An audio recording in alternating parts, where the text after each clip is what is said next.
इतनी भीड़ भाड़ इलाके में कौन ऐसा कृत्य कर सकता है, ये सोचने वाला विषय बना हुआ है। चेहरे पे जो है कीड़े लग गए हैं, जो अमूमन सिर्फ लाश जब होती है ना, जब मृत लाश होती है तो उसमें जो कीड़े लगते हैं स्पेसिफिक वो है। पर ऐसे बांध कर रखा जाता है जैसे किसी को सुराग तक ना मिले, किसी को पता तक ना चले, किसी को भनक तक ना लगे।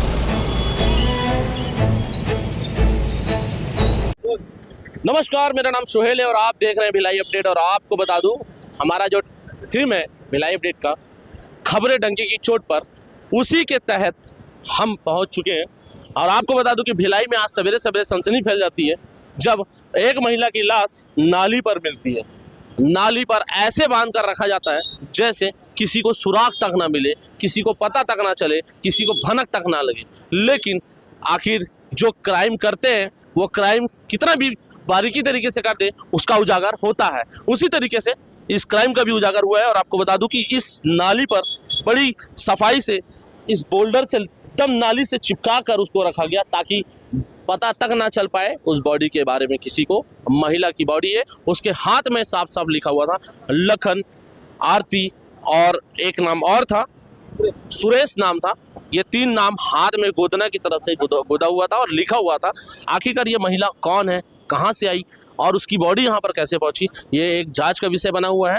और यहाँ पर जो जिले के एसपी है वो विजय अग्रवाल भी यहाँ पर आए हुए थे, पहुँचे हुए थे, और उन्होंने बाइक के माध्यम से क्या कुछ कहा है आपको सुनवाएंगे आगे। और लेकिन एक बड़ा मामला कि यहाँ पर बॉडी मिलना, और ये चलता फिरता रोड है। बता दूं आपको, ये मोरे टाकीज का अंडरब्रिज है जहाँ से लोग दिन भर में कितने लोग आवागमन करते हैं। सामने में चौहान स्टेट का एक बड़ी बिल्डिंग है जहाँ पर HDFC बैंक से लेकर सारे बैंक है, कपड़े के शॉपिंग के मॉल है। आखिरकार इतनी भीड़ भाड़ इलाके में कौन ऐसा कृत्य कर सकता है, ये सोचने वाला विषय बना हुआ है। आखिरकार यहाँ पर बॉडी किसने लाई है, कहाँ से आई है।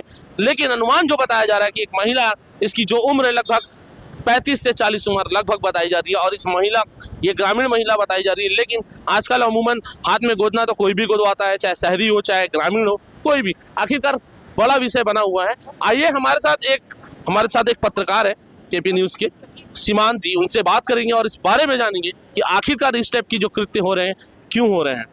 और आइए जानते हैं कि आखिरकार ये क्राइम का रेशो बढ़ते जा रहा है उस पे, और यहाँ पर बॉडी मिलना इस तरीके से क्या दर्शाता है। और आखिरकार SP साहब खुद मौजूद थे, क्या उनके जूनियर के रहते वो उनका आना क्या दर्शाता है भैया?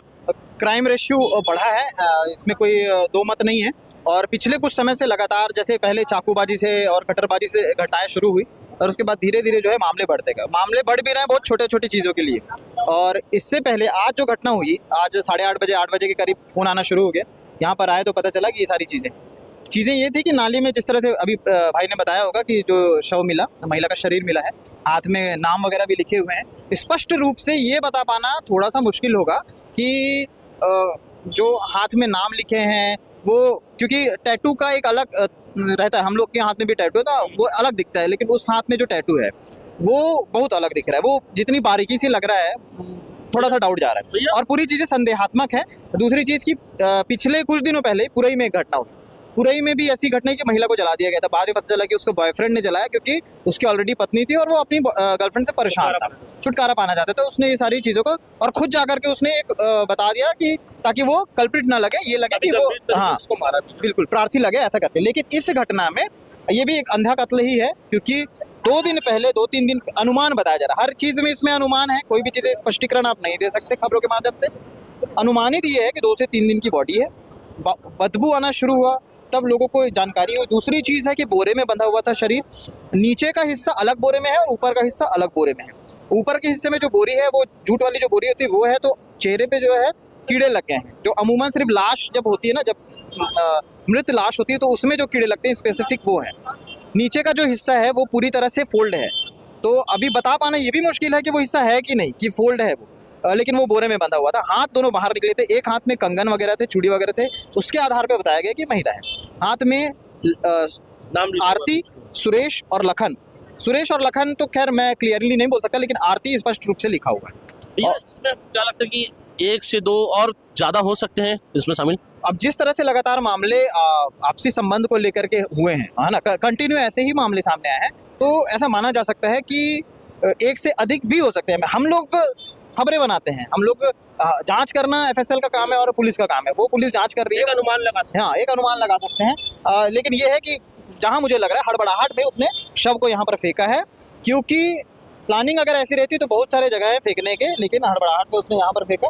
सीसीटीवी कैमरे लगे हुए हैं, अगर 2 से 3 दिन का रिकॉर्ड अगर चेक करेगी पुलिस तो हो सकता है कुछ जानकारी हाथ। बाजू में रेलवे ट्रैक भी है, चाहता तो रेलवे ट्रैक में भी डाल सकता। बहुत सारी चीज़ें हो सकती थी, लेकिन उसने यहाँ पर डाला तो मे भी हो सकता है कुछ और ही उसका मैटर हो। लेकिन सीसीटीवी कैमरा अगर खंगालेंगे तो शायद सारी चीज़ें स्पष्ट हो जाएंगी। आखिरकार ये चीज थम क्यों नहीं रहा सीमांत?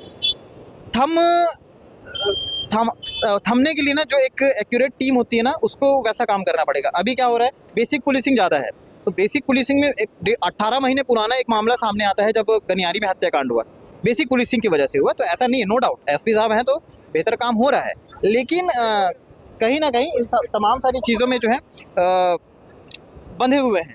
तो उस सिस्टम से देखो, टेक्नोलॉजी हमारे पास है, लेकिन उसका एक्चुअल प्रयोग हम नहीं कर पा रहे हैं, है ना। कर भी ले रहे हैं तो अब आप ये नहीं बोल सकते, आप आरोप कैसे लगाओगे पुलिस को कि ये घटना कैसे होगी।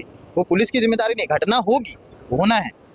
अगर कोई मन में पाल के रखा है कि मर्डर करना है तो वो ऐसे तो मारेगा नहीं कि पुलिस के आसपास मारे या पुलिस आके तत्काल रोक दे, ऐसा तो नहीं हो सकता।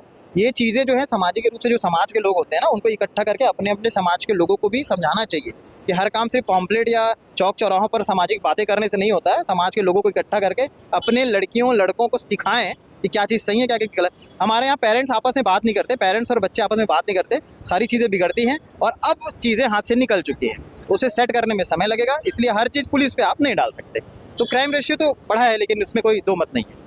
तो ये हमारे साथ हम एक पत्रकार सीमांत भैया थे, जिन्होंने अपनी बात को पूरी तरीके से रखा। और आपको बता दूं कि जब इसकी खबर 112 को लगती है, 112 में एक जवान आसिफ खान जो कि मौजूद थे, वैशाली नगर की 112 मौजूद टीम यहाँ पर पहुँचती है और उनके द्वारा यहाँ पर तुरंत कार्रवाई करते हुए अपनी टीम को बुलाकर यहाँ पर आगे की कार्रवाई को बढ़ाते हैं। और इसके साथ पूरे जैसी पत्रकारों को खबर लगती है, सारे पत्रकार भी एकत्रित होते हैं। इस पे आगे क्या जांच का विषय, आगे क्या निकल कर आने वाला है, हम आपको अपने भिलाई अपडेट के माध्यम से पहुंचाएंगे। आप भिलाई अपडेट को प्यार देते रहे। धन्यवाद। जय हिंद, जय छत्तीसगढ़। महिला की लाश मिलती है, बोरे में बंद मिलती है, किस रूप में देखते हैं और खुदम दृष्टि क्या लगता है? महिला का शव मिला है और काफ़ी बदबू भी आ रहा है। ऐसा लग रहा है कि 2-3 दिन पुराना है और पंचनामा और आगे की कार्रवाई हेतु इसे मर्चुरी भेजा जा रहा है ताकि अच्छे से उसका धुलाई करके पंचनामा किया जा सके और बाकी आगे पोस्टमार्टम रिपोर्ट आने के उपरांत ही इसके बारे में कोई निष्कर्ष दिया जा सकेगा। क्या लग रहा है, तो मतलब मार करके फेंका होगा बंद करके? अब ये पोस्टमार्टम रिपोर्ट पे डिपेंड करेगा, पंचनामा और पोस्टमार्टम के बाद ही कुछ कहा जा सकेगा।